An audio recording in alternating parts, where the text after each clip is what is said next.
ينتظر ريال مدريد معرفة العقوبات التي ستوقع على الثلاثي أنطونيو رودريغر، جود بيلينغهام ولوكاس فاسكيز. وحسب شبكة ريليفو الإسبانية، تعتبر حالة فاسكيز الأكثر وضوحاً، حيث من المتوقع أن يعاقب بالإيقاف لمباراتين سيتم تنفيذهما في الموسم المقبل في كأس ملك إسبانيا بشرط استمراره مع الفريق.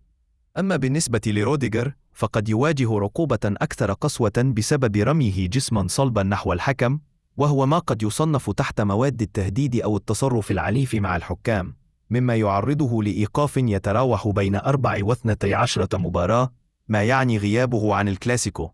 وفيما يتعلق ببيلينغهام، على الرغم من أن الحكم أشار إلى سلوك عدواني من جانبه، إلا أنه لم يتم تسجيل أي حادثة واضحة ضده مثل الاعتراض اللفظي أو رمي جسم، مما قد يؤدي إلى إيقافه لمباراتين فقط في كأس الملك.